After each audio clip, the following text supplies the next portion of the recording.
So हा आपला जो आहे हा फ्री सेशन आहे. ह्याच्यामध्ये आपण आज शिकून घेणार आहोत ती म्हणजे वीकली मध्ये ऑप्शन सेलिंग कशा प्रकारे करायची ह्याची एक प्रॅक्टिकल स्ट्रॅटेजी विथ ऍडजस्टमेंट आणि विथ प्रॉपर रिस्क मॅनेजमेंट. ठीक आहे. सो आता मी तुम्हाला डायरेक्टली घेऊन जातो आपल्या स्क्रीनवरती आपल्या, आणि तिथे मी तुम्हाला एक इम्पॉर्टंट गोष्ट सांगतो, इम्पॉर्टंट गोष्ट शिकवतो. ते म्हणजे पहिलं म्हणजे की या वीकलीवाल्या स्ट्रॅटेजी ज्या आहेत बाबा त्या का करायच्या असतात, किंवा किंवा कोणी करायच्या असतात. ठीक आहे. आता मी तुम्हाला काही आपले रिझल्ट वगैरे सुद्धा दाखवेन या ट्रेडच्या दरम्यान, या सेशनच्या दरम्यान. एक फक्त पुढची 30-40 मिनिटं इथे व्यवस्थित अटेंड करा. ठीक आहे. आता सगळ्यात पहिलं म्हणजे वीकली ऑप्शन सेलिंग, ज्यामध्ये आज आपण शिकणार आहोत वीकली स्ट्रॅडल.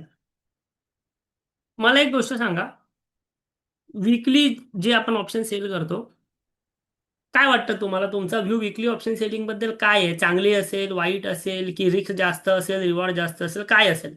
तुमचा व्ह्यू काय सांगतो वीकली ऑप्शन सेलिंग बद्दल? तुमचा स्पेसिफिक व्ह्यू काय, तुमचं स्पेसिफिक मत काय आहे? प्रत्येकाची वेगवेगळी मतं असू शकतात. आपण सर्व गोष्टी या तिथे एक एक करून तिथे शिकून घेणार आहोत. ठीक आहे. ओके. सो इथे आपण आता जाऊया आपल्या ऑप्स्ट्रा ह्या सॉफ्टवेअर वरती, आणि इथे मला लॉग इन करावं लागेल. सो आपण जेणेकरून आपल्याला पुढे जाता येईल. ओके. लॉग इन झालेलं आहे. ठीक आहे. सो आता आपण एक वीकलीवाला एक स्ट्रॅडल बनवून घेऊया. ओके. वीकलीवाला म्हणजे काय, आज आहे मंगळवार. ठीक आहे. आज आहे आज आता आपण जुलै महिन्याच्या एंडिंगला आहोत. सो आपण एक काम करूया, आपण ना वीकलीवाला एखादा नॉर्मल स्ट्रॅडल बनवून घेऊया. ओके. लक्षात घ्या, हा व्हिडिओ समजा तुम्ही लाईव्ह पाहताय किंवा यानंतर पुढे केव्हाही पाहताय, तर काय करता तुम्ही, फक्त याची वीकली एक्सपायरी सिलेक्ट करायची. ठीक आहे. समजा तुम्ही हा व्हिडिओ अजून 1 महिन्याने पाहत असाल, युट्यूबवरती पाहत असाल किंवा कुठेही पाहत असाल, तर तुम्ही त्या टायमाची एक्सपायरी जी आहे ती त्याप्रमाणे काम करा. आता मी आपल्याला जी लाईव्ह एक्सपायरी चालू असणार 4 ऑगस्टची, त्याप्रमाणे तुम्हाला इथे समजवण्याचा प्रयत्न करतो. 4 ऑगस्टचा आपण जो आहे तो वीकली स्टडी इथे घेतो. तोपर्यंत तुमची जी काय मतं आहेत वीकली बद्दल ती सांगा. आता मला एक इम्पॉर्टंट गोष्ट सांगा, जेव्हा आपण वीकली स्ट्रॅडल घेतो तेव्हा एक तर पहिलं म्हणजे स्ट्रॅडल कोणता घ्यायचा, सिंपल शब्दात सांगायचं तुम्हाला तर, ज्याच्यामध्ये तुम्हाला जे आहे ना एक प्रीमियम ऑलमोस्ट सेम दिसतात, तिकडचा तुम्हाला स्ट्रॅडल घ्यायचा. ओके. प्रीमियम ऑलमोस्ट तुम्हाला जिथे सेम दिसतात तिकडचा स्ट्रॅडल घ्यायचा आहे, कारण की तो ऑलमोस्ट मिडलवाला स्ट्रॅडल असतो अकॉर्डिंग टू फ्युचर प्राइजेस. ठीक आहे. सो इथे तुम्हाला काय कोणता मिडल दिसतोय? 24,050चा मिडल दिसतोय. सो हा घ्यायचा. इथे तुम्हाला मार्केट बघावं लागत नाही, चार्ट बघावं लागत नाही. मी तुम्हाला आता जे शिकवतो त्यामध्ये मी निफ्टी कुठे आहे हे बघितलं नाही, चार्ट कुठे आहे हे बघितलं नाही, कारण की ऑप्शन सेलिंग करताना आपल्याला जनरली चार्ट बघत बसावा लागत नाही, चार्ट बघावा लागत नाही. ठीक आहे. ओके. सो तिथे मी इथे स्ट्रॅडल ऍड केला. स्ट्रॅडल ऍड केल्यानंतर मी तुम्हाला ग्राफ दाखवतो त्याचा. हा ग्राफ तुम्हाला काय सांगतोय? इथे तुम्हाला कॅपिटल किती लागते, इथे तुम्हाला मॅक्झिमम प्रॉफिट किती आहे, इथे तुम्हाला रिस्क किती आहे हे दिसते. तर यामध्ये तुम्हाला ना एक गोष्ट प्रकर्षाने दिसते, ती म्हणजे इथे तुम्हाला अनलिमिटेड लॉस आहे. ठीक आहे. इथे तुम्हाला अनलिमिटेड लॉस आहे. सेकंड थिंग, ऑप्शन सेलिंगचा ना एक अलिखित नियम आहे, तो म्हणजे जेवढी नियर एक्सपायरी असणार, जेवढी तुमची एक्सपायरी जवळ असणार, तेवढी तुमची रिस्क जास्त असणार, पण तेवढाच तुमचा रिवॉर्ड सुद्धा जास्त असणार. बरोबर? म्हणजे जेवढी तुम्ही जवळची एक्सपायरी सिलेक्ट करताय तेवढा तुम्ही जास्त रिस्क घेताय, बट तेवढा तुम्ही जास्त रिवॉर्ड सुद्धा घेत आहात. आता मला सांगा, जर मी या ठिकाणी डेली एक्सपायरी घेतली, जर मी या ठिकाणी डेली एक्सपायरी घेतली, तर माझी रिस्क यापेक्षा जास्त असणार की कमी येणार विकलीपेक्षा? प्रत्येकाने सांगा.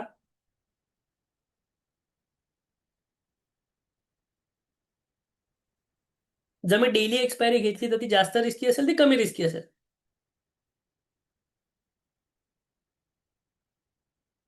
जास्त रिस्की असेल. बरोबर आहे. ठीक आहे. सो आता इथे डेलीचा विषयच नाही, मी जस्ट तुम्हाला समजायला सांगितलं. जेवढी नियर एक्सपायरी तेवढी रिस्क जास्त, रिवॉर्ड पण जास्त.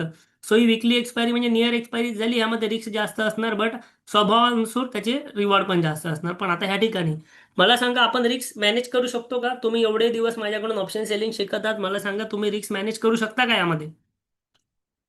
इझिली मॅनेज करू शकतो. आपले ऑलमोस्ट रोज ऑप्शन सेलिंगचे सेशन होतात. ठीक आहे. तर ऑप्शन सेलिंगच्या सेशन जर तुम्ही रोज अटेंड करत असाल तर तुम्हाला ह्याच्याबद्दल माहिती झालेली असणारच आहे. ठीक आहे. किती लोकांना आता इथे आपण रिस्क मॅनेज कशी करू शकतो, ह्याच्या 2-3 पद्धती आहेत. त्याच्यापैकी कोणत्या पद्धती कोणाला माहिती आहेत मला फटाफट कमेंट बॉक्समध्ये सांगा. मी तुम्हाला 1 मिनिटाचा टाइम देतोय. कमेंट बॉक्समध्ये मला तुम्ही सांगू शकता. तुमच्या सर्वांच्या कमेंट्स ज्या आहेत ते मी या ठिकाणी वाचत आहे, जेणेकरून आपल्याला सुद्धा समजेल की बाबा किती लोकांना माहिती आहे की आता आपण काय करणार आहोत. आता आपण या ठिकाणी सिंपल करू शकतो हेजिंग. ठीक आहे, सिंपल करू शकतो हेजिंग. आता हेजिंगसाठी पण ना बरेचसे ऑप्शन असतात. आता मी जेवढ्या पण कमेंट वाचतोय ना, सो बऱ्याच लोकांनी सांगितलंय की बाबा 500 पॉईंट वरचा किंवा 500 पॉईंट खालचा कॉलपुट बाय करा किंवा ब्रेक इव्हन वाले कॉलपुट बाय करा. बट हेजिंग ना तुम्हाला कोणते हेजेस बाय करायचे हे समजलं तर तुम्ही एक प्रॉपरली तुमची रिस्क मॅनेज जी आहे ती करू शकता. सो आता मी तुम्हाला इथे एक पद्धत दाखवतो, ती म्हणजे मी जी पद्धत वापरणार आहे ती मी काय करणार, मी ब्रेक इव्हन वाले हेजेस बाय नाही करणार. मी ब्रेक इव्हन वाले हेजेस बाय करणार नाही. पहिलं बघूया की ब्रेक इव्हन वाले हेजेस बाय केल्यानंतर काय होतं. ठीक आहे, ब्रेक इव्हन वाले हेजेस बाय केल्यानंतर काय होतं ते बघूया. आणि मी का नाही करणार तेही मी तुम्हाला सांगतो. ठीक आहे, मी का नाही करणार तेही मी तुम्हाला सांगतो. आता पहिलं ब्रेक इव्हन वाले हेजेस कोणते आहेत, 23,750 आणि 24,350. सो आपण हे 24,750 आणि सॉरी 23,750 आणि 24,350 हेजेस पहिले बाय करूया आणि काय होतं ते बघूया आणि ते आपण का नाही करायचे हे पण शिकूया. ठीक आहे, सो मला तुम्हाला एकदम प्रॉपरली शिकवता येईल. कुठे गेले ऑप्शन आहे ना. ठीक आहे, 23,750. आता हे ब्रेक इव्हन वाले हेजेस मी शिकवतोय आणि 24,350. ओके. आता मला सांगा, हे जे हेजेस तुम्ही बाय करताना तेव्हा तुमच्या स्ट्रॅटेजीमध्ये मला सांगा, रिस्क रिवॉर्ड रेशो व्यवस्थित मॅनेज झाला का? रिस्क रिवॉर्ड रेशो व्यवस्थित मॅनेज झाला का? आणि एका आठवड्यामध्ये तुम्ही एवढे रिस्क घेऊ शकता का? मला कमेंट बॉक्समध्ये फटाफट सांगा, एका आठवड्यात तुम्ही एवढे रिस्क घेऊ शकता का? प्रत्येकाची वेगवेगळी मतं असतील, मला माहिती आहे. काही लोक बोलतील मी घेऊ शकतो, काही लोक बोलतील मी नाही घेऊ शकत. बट मला प्रत्येकाचे अँसर्स हवेत, अशासाठी हवेत जेणेकरून मला समजेल की तुम्ही किती रिस्क टेकर आहात, तुम्ही किती रुपयांचे रिस्क घेऊ शकता. ओके. आता जनरली जर तुम्ही ऑप्शन सेलिंग करताय ना विकलीमध्ये, जनरली जनरली तुम्ही ऑप्शन सेलिंग करतात ना विकलीमध्ये, तर ही रिस्क तुम्ही घेतली पाहिजे.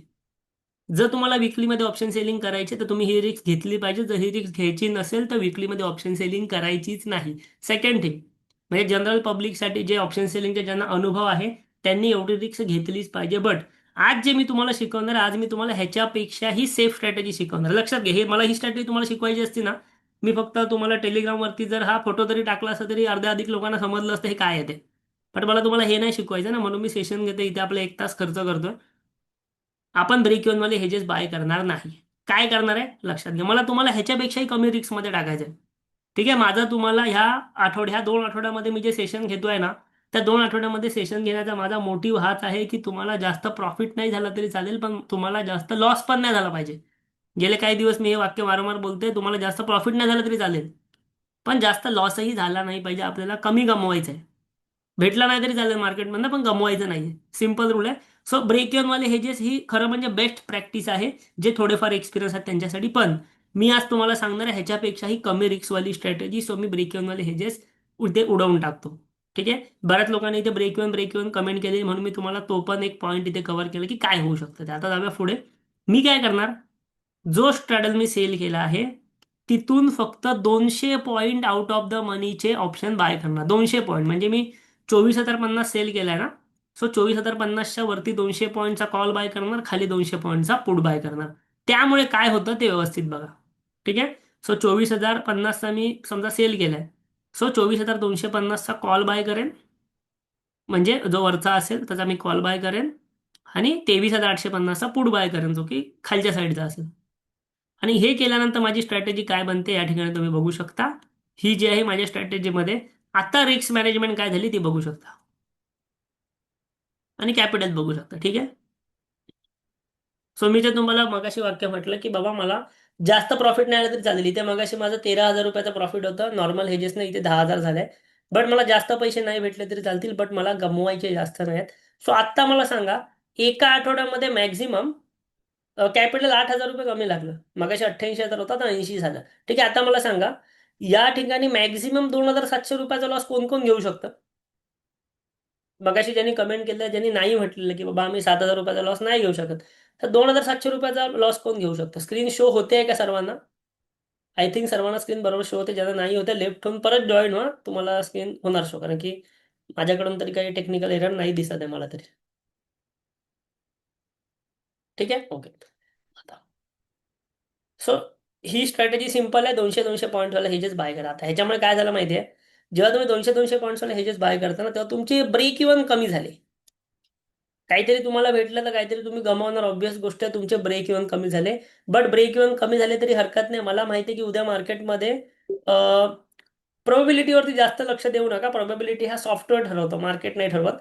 आता ब्रेक इव्हन जरी कमी झाले ना, तरी मला माहिती आहे की मार्केटमध्ये उद्या काहीही घडलं, काहीही माझ्या निगेटिव्हमध्ये गोष्ट घडली किंवा एकदमच पॉझिटिव्ह गोष्ट घडली, तरी मी मॅक्झिमम 2,700 रुपये लॉस करणार.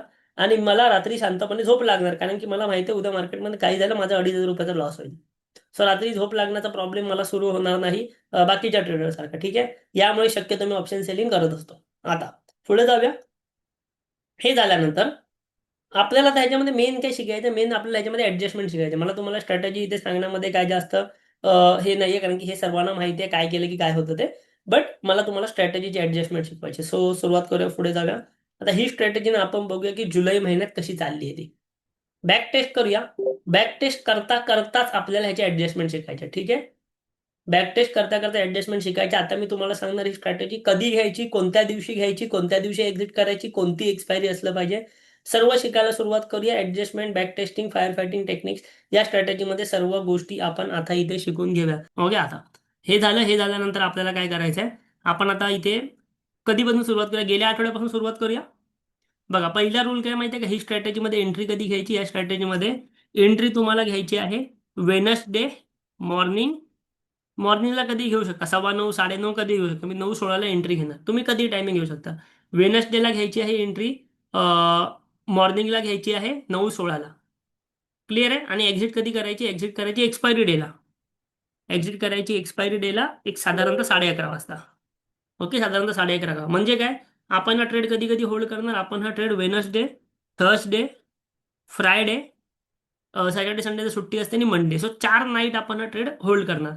ओके, 4 ट्रेडिंग नाईट्स आपण हा ट्रेड होल्ड करणार. सॅटर्डे संडेला सुट्टी असते, त्यामुळे ते इथे मी कन्सिडर केलेलं नाही. एंट्री घ्यायची वेनसडे मॉर्निंग 9:16, एक्झिट करायची एक्सपायरी डेट 11:30 वाजता. आता आपण जाऊया आणि आपण इथे गेल्या आठवड्यापासून डायरेक्टली टेस्टिंगला सुरुवात करूया. गेल्या आठवड्यामध्ये म्हणजे कोणता, समजा जुलै महिन्याचा आपण जो झाला तो आठवडा.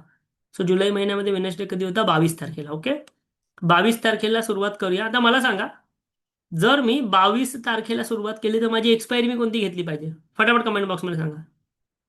22 तारखेला सुरुवात केली तर एक्सपायरी मी कोणती घेतली पाहिजे, कमेंट बॉक्समध्ये फटाफट सांगा. म्हणजे मी मगाचपासून जे विकली एक्सपायरी ओरडतं ते तुम्हाला समजतं की नाही हे तरी मला समजेल. ओके, सांगतो. 28 जुलैची एक्सपायरी घ्यायची आहे आपल्याला. ओके, आता इथे आपण बघूया. ठीक आहे, साधारणतः 9:16 आपण काय ट्रेड घ्यायचा, मी तुम्हाला म्हटलं जे प्रीमियम ऑलमोस्ट सेम असतील तो घ्यायचा, 247 250. सो हा आपण इथे स्ट्रॅडल सेल करायचा.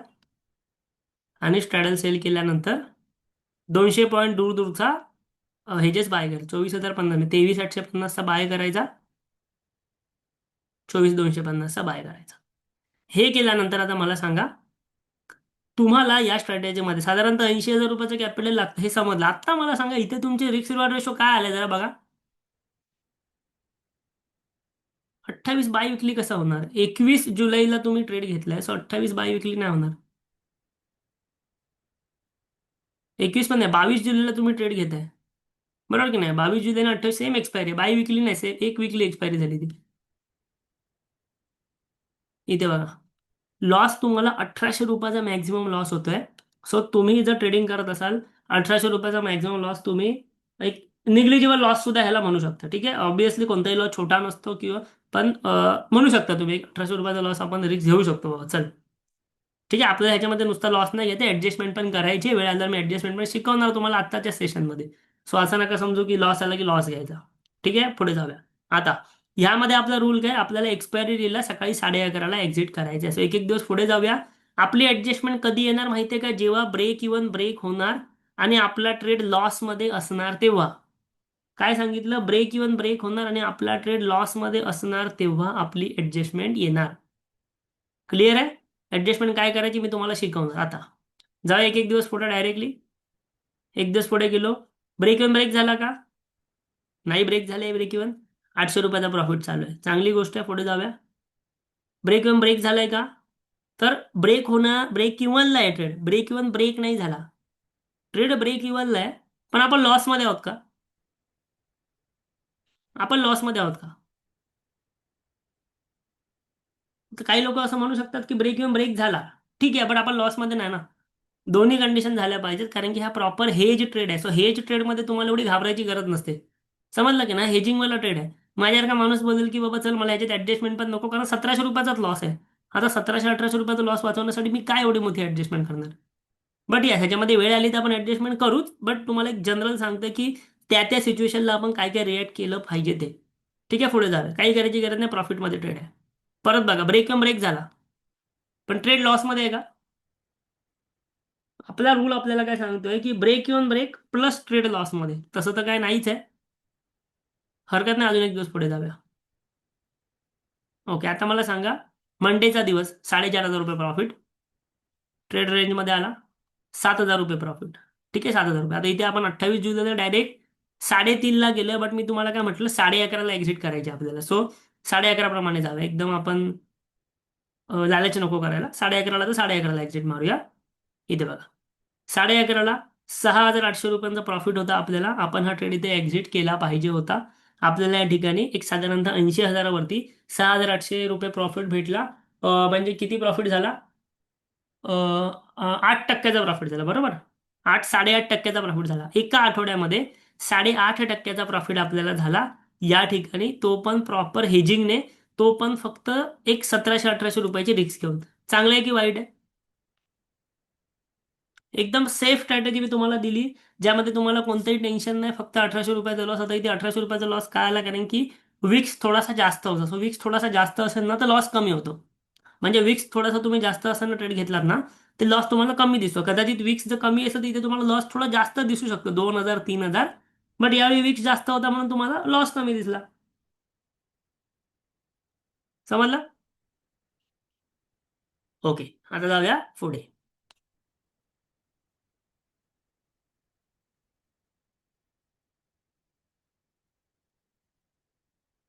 क्लिअर आहे?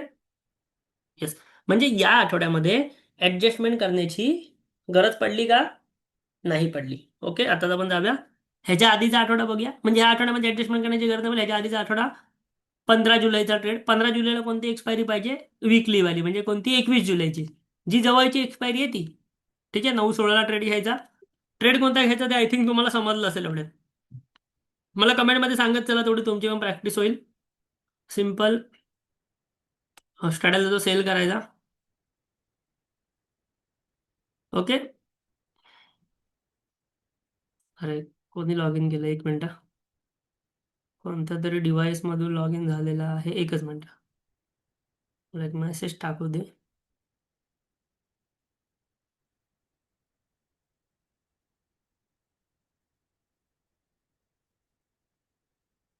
ओके, ठीक आहे. परत एकदा जाऊया, हरकत नाही. 15 जुलैची एक्सपायरी.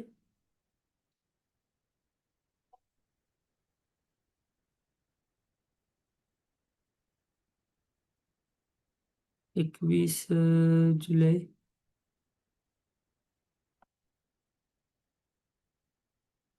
ठीक आहे.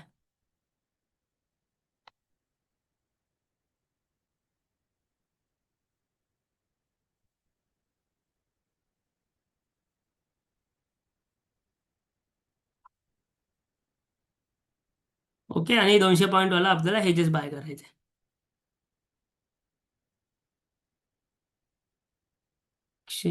900.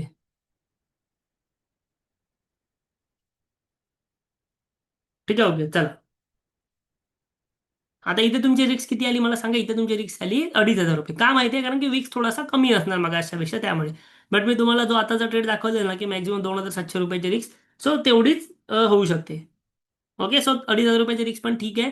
बट मी तुम्हाला म्हटलं की आपल्याला ऍडजस्टमेंट शिकायची. आपल्याला काय ही रिक्स घेऊन बाहेर नाही पडायचं. मग कोणीतरी विचारलेलं की ही रिक्स घेऊन बाहेर पडायचं का? तर नाही, आपल्याला ऍडजस्टमेंट करायची. ऍडजस्टमेंटसाठीच मी हा एवढा मोठा सेशन जो होते इथे तुमच्यासमोर लाईव्ह मध्ये घेतो. क्लिअर आहे? सो आता आपण जाऊया परत एकदा ऍडजस्टमेंटकडे डायरेक्टली जाऊया. ठीक आहे. पहिलं म्हणजे एक एक दिवस पुढे जाऊया. आपला रूल काय? रेंजच्या बाहेर आलं तर ऍडजस्टमेंट, लॉसमध्ये असेल तरच ऍडजस्टमेंट. सुरुवात करूया. मार्केट डायरेक्शनल गेले तर लॉस जास्त नाही होणार. मी तुम्हाला काय म्हटलं, मॅक्झिमम लॉस एवढा आहे, मार्केट कुठे पण जाऊ दे एवढाच लॉस होणार. मार्केट समजा उद्या 1000-2000 पॉईंट गॅपअप झालं, शक्यता एकदमच नाही सारखी असते, बट झालं तर तुम्हाला एवढाच लॉस होणार आहे. तेच मी सांगतोय मगासपासून की एकदम आपण प्रॉपर हेच केलायला. ठीक आहे, जाऊया एक दिवस पुढे. ओके, एक दिवस पुढे गेलो, रेंजमध्ये आहोत, काहीच नाही करायचंय. ओके, परत दुसरा दिवस गेलो, रेंजमध्ये आहोत, काहीच नाही करायचंय. ओके, त्यानंतर तिसरा दिवस आपण रेंजच्या बाहेर गेलो, बट आपण प्रॉफिटमध्ये आहोत, काहीच नाही करायचंय. बट आता आपण एक 15-15 मिनिटं पुढे जाऊया. ठीक आहे, रेंजमध्ये आहोत, रेंजमध्ये परत आलो आपण.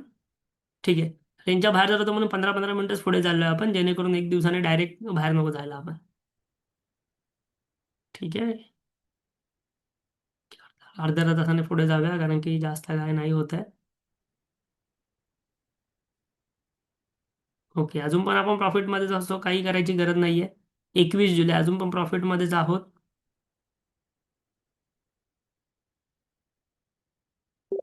ठीक आहे, आत्ता मला सांगा, एक्सपायरी आहे, 21 जुलै एक्सपायरी आहे की नाही? 21 जुलैची एक्सपायरी आहे.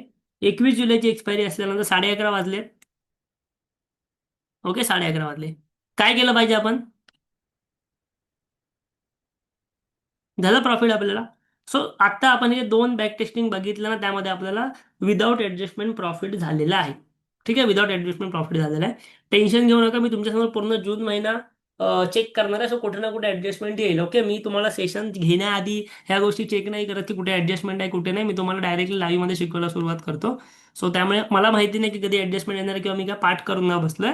त्यामुळे हे दोन ट्रेड जे आहेत ते विदाऊट ऍडजस्टमेंट आपले झालेले आहेत. ओके, सो मला तुम्हाला काय सांगायचं की तुम्हाला जर मार्केटमध्ये ऍडजस्टमेंटची गरज लागली नाही ना, तर या विकली ट्रेडमध्ये तुम्हाला इझिली चांगला प्रॉफिट होऊ शकतो. 80,000 रुपयाच्या कॅपिटलवरती 4,000 रुपये प्रॉफिट, म्हणजे तुम्हाला 5%, 6%, 7%चा प्रॉफिट एकेका आठवड्यात होऊ शकतो. एका आठवड्यामध्ये 5% प्रॉफिट खूप जास्त झाला. ठीक आहे, मला एका महिन्याला 5 टक्के जरी भेटला तरी खूप आहे माझ्यासाठी. तुम्हाला एका आठवड्याला मी 5-5 टक्क्याचा प्रॉफिट इथे दाखवतो. क्लिअर आहे. आता जाऊया आपण ऍडजस्टमेंटकडे, आणि त्यानंतर आपण आपले जे काही लाईव्ह ट्रेड्स आहेत ते बघण्यासाठी सुद्धा जाणार आहोत. स्वतः इथे आपण ह्याच्या आधीचं घेऊया 8 तारखेचा. ओके, 8 जुलैची ट्रेड घेऊया. एक्सपायरी येणार इथे 14 जुलैला. ठीक आहे, ऑप्शन चेन घेऊया आणि इथे आपण फटाफट जाऊया. ठीक आहे, 24,300 इथे ॲट द मनी होता. प्रीमियम सेम होते, सो तो मारूया स्ट्रॅडल आणि हेजेस बाय करूया.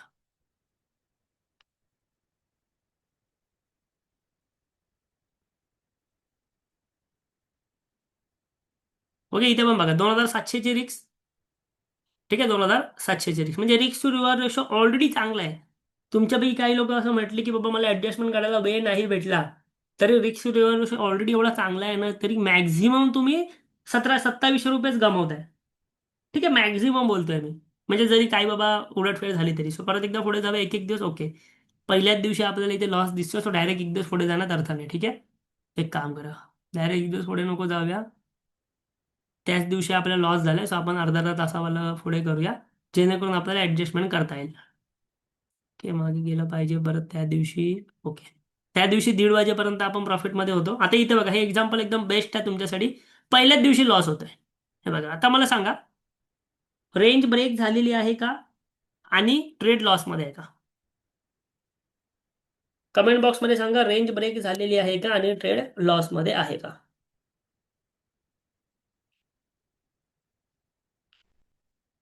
ठीक आहे, ओके. सो आता मी काय करणार, आता बघा माझं मार्केट कोणत्या साईडला गेलंय. माझं मार्केट गेलेलं आहे खालच्या साईडला. बरोबर आहे की नाही? माझं मार्केट गेलेलं आहे खालच्या साईडला. सो मी इकडचा जो कॉल सेल केला ना, इकडचा कॉल, बरोबर, इकडचा जो कॉल सेल केलाय मी, तो एक्झिट करणार. काय एक्झिट करणार? कारण की तो आता माझा प्रॉफिटमध्ये असणार. मी तुम्हाला गेले काही दिवस सिंगल ऍडजस्टमेंट शिकवतोय, जी मी गेल्या काही सेशनमध्ये शिकवलेली आहे, जेणेकरून तुम्हाला असं वाटायला नको की बाबा प्रत्येक ह्याच्यामध्ये आपण वेगवेगळी ऍडजस्टमेंट करायची का नाही. मी तुम्हाला सिंगल टाईप ऑफ ऍडजस्टमेंट शिकवतोय. मार्केट खाली गेले, कॉल प्रॉफिटमध्ये असणार, सेल केलेला कॉल एक्झिट करायचा. पीएनएल मध्ये जावा, कॉल जो सेल केलाय तो 67.5 वर आलाय, प्रॉफिटमध्ये आहे, एक्झिट करा. आणि आपण सेल केलेला कॉल जो आहे ना, तो एक्झिट करतोय ना, सो बाय केलेला कॉल पण एक्झिट करायचा. ठीक आहे, 28.5 ला आहे, तो पण एक्झिट करत लॉसमध्ये असणार. ओके, सो कॉल काय एक्झिट केला कोणी सांगेल मला? कॉल का एक्झिट केला कोणी सांगेल? ओके, हा ग्राफ बघा आणि मला कमेंटमध्ये सांगा ह्याच्या पुढची ऍडजस्टमेंट आपण काय केली पाहिजे आणि कॉल काय एक्झिट केला. ओके, कॉल काय एक्झिट केलं आणि ह्याच्या पुढची ऍडजस्टमेंट काय केली पाहिजे मला सांगा. मी तुम्हाला 2 मिनिटाचा वेळ देतो. 2 मिनिटं मी व्हिडिओ पॉज ठेवणार आहे. 2 मिनिटं व्हिडिओ पॉज ठेवणार. मला सगळ्यांचे मेसेज आले पाहिजे. त्यानंतर मी तुम्हाला पुढची ऍडजस्टमेंट सांगणार. लक्षात घ्या, ही वीकलीवाली ऍडजस्टमेंट फार इम्पॉर्टंट आहे. फटाफट कमेंट करा. 2 मिनिटं मी तुम्हाला देतो. 2 मिनिटं मी स्क्रीन बंद ठेवणार आहे.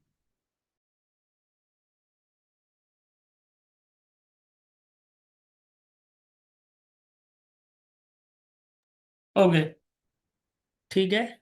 ही ऍडजस्टमेंट खूप जास्त इम्पॉर्टंट आहे. सुरुवात करूया आपण. सर्वांचे मेसेज वाचवतो. भरपूर मेसेजेस आलेले आहेत. पहिली गोष्ट आपण काय केली, मार्केट खालच्या साईडला गेल्यामुळे आपला कॉल आला प्रॉफिटमध्ये. सो आपण दोन्ही कॉल एक्झिट केले. आत्ता आपण काय करायचं माहिती आहे, पहिला आपण जो कॉल सेल केलेला, कोणता केलेला पहिला? पहिला आपण 24,300चा कॉल जो तो सेल केलेला होता. त्याच्या आपण 100 पॉईंट खाली यायचं. काय करायचं, ऍडजस्टमेंट करताना जो आपण कॉल सेल केलेला होता त्याच्या आपण 100 पॉईंट्स जे आहे ते खाली यायचं. ठीक आहे.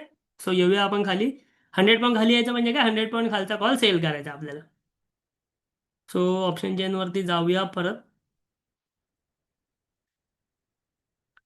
24,300 केलेला आपण. सो आता 24,200 करूया. आता ह्याच्यामध्ये होतं काय लक्षात घ्या. ह्याच्यामध्ये झालं काय हे लक्षात घ्या. इथे बघा, जो मी 24,300 एक्झिट केला त्याची किंमत काय राहिलेली, त्याच्यामध्ये मला खाण्यासाठी किती पैसे राहिलेले, 24,200 मध्ये खाण्यासाठी किती पैसे राहिलेले, 67 रुपये. मेसेज बंद झाला की काय, 67 रुपये ना, 67 रुपीज. आता किती भेटले मला,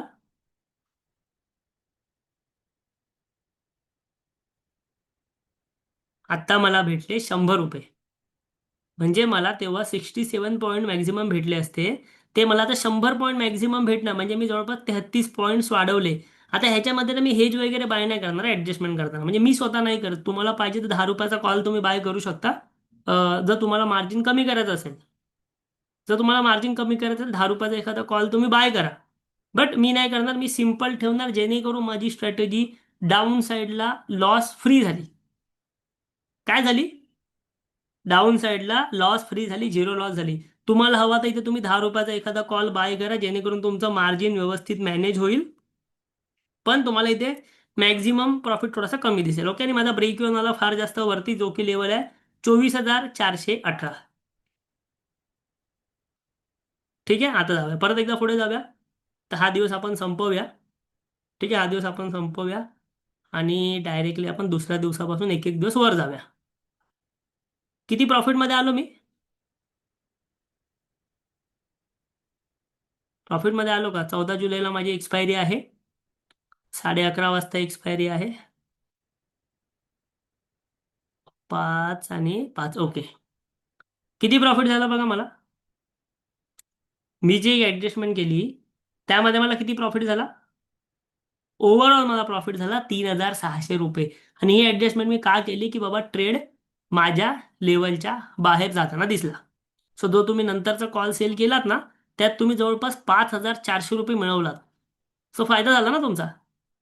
5,400 रुपये तुम्ही त्यामध्ये मिळवलात. जो तुम्ही 100ला सेल केला तो 16 वरती येऊन थांबला एक्सपायरीपर्यंत.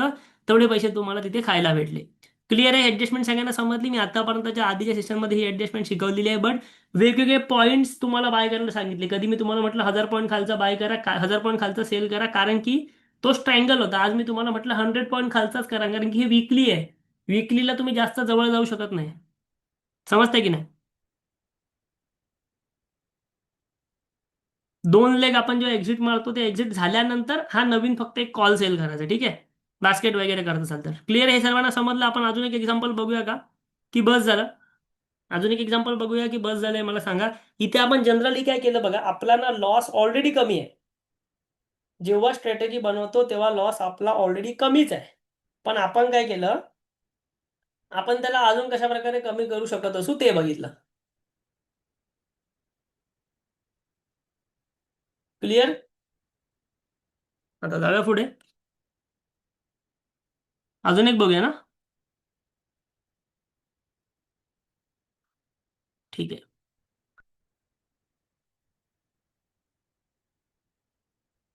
मॅक्स लॉस झाला की आपोआप एक्झिट होत नाही. मॅक्स लॉस झाला की तुम्हाला एक्झिट करावा लागतो. आपोआप एक्झिट नाही होणार आहे. आपण मॅन्युअल ट्रेड घेतोय. ठीक आहे. आता जाऊया एक शेवटचं एक्झाम्पल बघूया. जुलै महिन्यातलंच बघूया. चला 1 जुलैचा ट्रेड घेऊया. 7 जुलै येणार. 7 जुलैची एक्सपायरी घेऊया.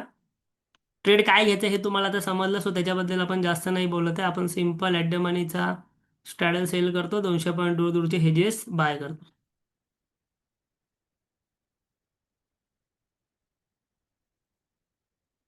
ओके, झाली स्ट्रॅटेजी बदली. पुढे जाऊया. इथे बघा मॅक्झिमम लॉस आहे 2300. काहीच नाही केलं मॅक्झिमम लॉस होणार 2300. ओके, एक एक. ओके, आता आपण डायरेक्ट पुढे नाही गेलं पाहिजे कारण की परत एकदा आपण इथे लॉसमध्ये चाललो आहोत. ओके, आता मला सांगा ऍडजस्टमेंटची वेळ आली का लगेच दुसऱ्या दिवशी? मगाचचा जो ट्रेड होता ना, मगाचच्या ट्रेडमध्ये पहिल्याच दिवशी ब्रेक इव्हन ब्रेक झाला. इथे दुसऱ्या दिवशी झाला. ठीक आहे, दुसऱ्या दिवशी झाला. आता आता मला एक क्वेश्चन आलाय की बाबा दोन्ही साईडचा ब्रेक इव्हन ब्रेक झाला तर काय करायचं. लक्षात घ्या, दोन्ही साईडचा ब्रेक इव्हन एकाच वेळेला तर ब्रेक होणार नाही. पहिला कोणता तरी एका साईडचा होणार. सो समजा ह्या साईडचा ब्रेक इव्हन ब्रेक झाला, आपण इथे ऍडजस्टमेंट केली. आपली ऍडजस्टमेंट इथे साधारणतः अशी दिसणार, बरोबर. त्यानंतर तुम्ही म्हणत असाल की या साईडचा पण ब्रेक इव्हन ब्रेक झाला, तर इथे आपण परत सेम ऍडजस्टमेंट करू शकतो इकडचा पुट सेल करून. बट ही कंडिशन फार कमी वेळा येते. येणारच नाही असं नाही बोलत नाही मी, फार कमी वेळा येते. सो त्यावेळेला आपण त्या गोष्टी करू शकतो. ते आपण कधीतरी ॲडव्हान्समध्ये शिकू. अशा एखाद्या सेशनमध्ये असं एखादं एक्झाम्पल आपण शोधून काढू आणि ॲडव्हान्समध्ये ती पण ॲडजस्टमेंट शिकू, तर तुम्हाला शिकायची असेल तर. क्लिअर आहे. आता हे मी तुम्हाला फक्त जस्ट एंट्री लेवलची ॲडजस्टमेंट शिकवतो, जेणेकरून तुम्ही ॲटलीस्ट पेपर ट्रेडिंग कराल, तुम्हाला थोडासा एक्सपिरियन्स येईल. आणि मी तुम्हाला म्हटलं मॅक्झिमम लॉस या ठिकाणी होणार एवढा. जर तुम्हाला काहीच ॲडजस्टमेंट करायची नसेल, काहीच नका करू. मॅक्झिमम लॉस तुम्हाला तुमच्या डोळ्यासमोर आहे किती होणार आहे. क्लिअर आहे. आता आता इथे तुम्हाला दिसतंय की बाबा लॉस पण झाला, ब्रेक इव्हनच्या बाहेर पण मी गेलो. आता मला सांगा, आता मी काय बुक करायचं. मार्केट वर गेला. सो मार्केट वर गेला म्हणजे पुट प्रॉफिटमध्ये असणार. स्वतः तुम्हाला दोनही पुट बुक करायचे आहेत. जे मी दोन्ही पुट सेल केले ते मला दोनही पुट जे आहेत ते बुक करायचे. सो पुट किती झाला प्रॉफिटमध्ये? 43.55 आलाय. सो इथे मी करतो 43.55. इथे तुम्ही पुट बाय केलाय तो आहे 18.6. 18.6. 06 नाही, डायरेक्ट आहे. ओके. आणि आता इथे मी काय करणार, 100 पॉईंट वरचा पुट सेल करणार. 100 पॉईंट वरचा म्हणजे 23,900चा केलेला, सो 24,000चा करणार. म्हणजे मी अजून जवळ जाणार. मार्केट वर गेलं ना, मी पण खालून वर जाणार. 24,000चा पुट मी सेल करणार. ओके. आता काय झालं बघा स्ट्रॅटेजीमध्ये. इथे बघा ह्या स्ट्रॅटेजीमध्ये तुम्हाला लॉस झिरो झाला, प्रॉफिट एकदम कमी आहे. ऍडजस्टमेंटचा हेतू काय असतो आपल्याला? ऍडजस्टमेंटचा हेतू नेहमी प्रॉफिटमध्ये येणं हा नसतो. मी तुम्हाला बऱ्याचदा सांगितलेलं ऍडजस्टमेंटचा हेतू नेहमी प्रॉफिटमध्ये येणं हा नसतो. ऍडजस्टमेंटचा हेतू काय असतो? ऍडजस्टमेंटचा हेतू असतो लॉस कमी करणं. ओके, ठीक आहे. जाऊया पुढे. ओके, जाऊया पुढे फटाफट. आता काय झालं तरी आपल्याला माहिती आहे की बाबा किती मार्केट वर गेलं आपल्याला प्रॉफिटमध्येच आपण सुटणार आहे. भले छोटासा प्रॉफिट असेल किंवा काय लॉस असेल, छोटासा प्रॉफिटमध्येच आपण सुटणार आहे. इथे बघा at the end of the expiry 400 रुपये घेऊन तुम्ही बाहेर गेलात म्हणजे काय, ऍटलीस्ट बाबा लॉस तर नाही झाला. ठीक आहे. आता एरवी तुमचा नॉर्मल स्ट्रॅडल असता. मला सांगा, मला तुम्ही सांगा, तुम्ही 23,900चा स्ट्रॅडल घेतलेला ना, बरोबर की नाही? 23,900चा तुम्ही स्ट्रॅडल घेतला. हे मार्केट क्लोज कुठे झालं माहिती आहे का? हे मार्केट क्लोज झालं एका आठवड्यामध्ये तुमचं किती झालंय? 24,517, बरोबर. 24,517 आणि फ्युचर गेलाय 24,550. लॉस झाला असता की नाही तुम्हाला? बरोबर, लॉस झाला असता. सो लॉस होण्यापेक्षा आपण ऍडजस्टमेंट केली नाही, ते आपण 400 रुपये घेऊन घरी गेलो. बरोबर की नाही? म्हणजे ऍटलीस्ट आपले चार्जेस जे आहेत ते जाणारे पैसे तरी आपल्याला आले.